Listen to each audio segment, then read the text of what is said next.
So the new man, the new world order, you'll be a part of that. I'll be a part of it. You'll be a part of it? I plan on it. We'll all be a part of it. Yes. It'll be a world dictatorship. No. Freedom. You keep confusing that. Oh, a world government of freedom, huh? Read more of Comrade Trotsky's work. But there will be a world government.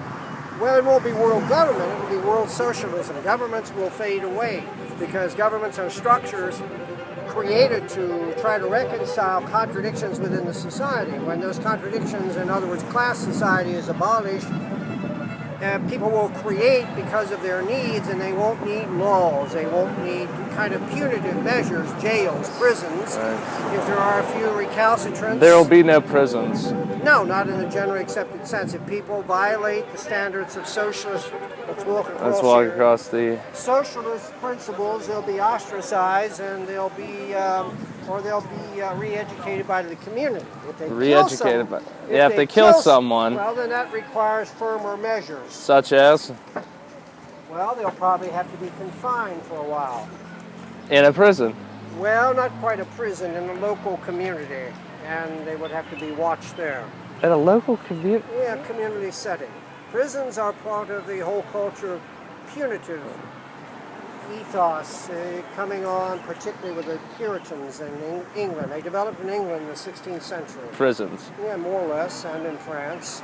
And they developed to seclude the poverty, people who were vagabonds roaming around the country because they there had were no work. Prisons earlier before the 16th century. There were no prisons, to my knowledge, in the Western world before then. It's nowhere in Europe, it's a product nowhere of in class society and the degradation there. Nowhere in Europe. I don't think so. I'm not an expert on that, but there's some scholars. I can't remember them.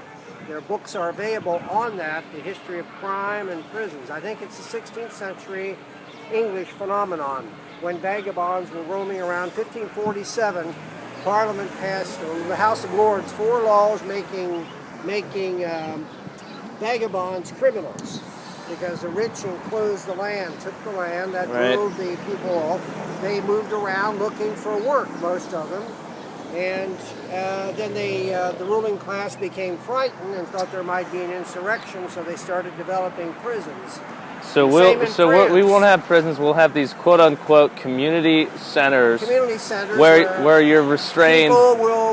People will be restrained. Someone, yes. They'll be confined and restrained to a certain designated area where they cannot leave on their own will. Yes, that's right. But that is not until they show that they've been rehabilitated, right? And isn't that like the entire concept of what a prison is? No, can you explain to me the difference? In our setting, a prison confines people. But in a prison, it's also to punish and to make life unpleasant. So we're not going to punish the murderers in this new world order. They will be, if they don't realize it, they'll be taught the folly and the immorality of what they did.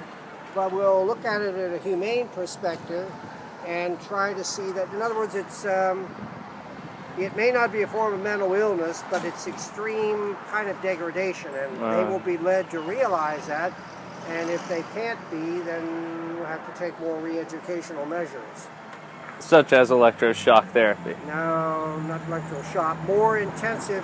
It'll be my therapy. I've developed what I think is a new therapy, psychotherapy. I call it Marxist existential ecological therapy. That's putting everyone in tune with the So you're creating your own form of psychoanalysis. Yes. You're creating your own form of psychoanalysis. Marxist ecological therapy. That means that every agent, existentialism is a philosophical movement, will realize she can will, within the confines imposed by life, she can will certain actions. They can study literature, they can waste time on things that aren't important, they can do that. So and they by will be studying in tune with the earth too, ecology, and when they do that, that will rejuvenate them by believing that and their connection in a classless society of a Marxist system. So all that will reading about shall we say, I don't know, why the sky is blue and why the grass is green, and getting back in touch with the earth, and maybe reading up on the the parks and the That's right. It's ecology and essential for the anyone. animals. Even now, it's essential. That'll fix a murderer's, a serial killer's mindset. Well, it will go towards doing that. You have to find out.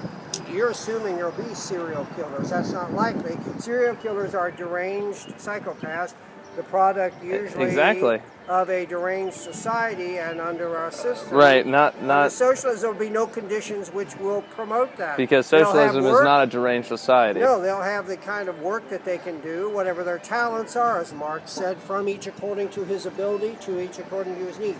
If they're good at art, they'll do art, they'll create, they'll see their humanity in that art. If they're good at music, they'll play an instrument. If they're good at mathematics, if they're good at all of that, if they like science, all the working with their hands and so forth. I just advised one of your comrades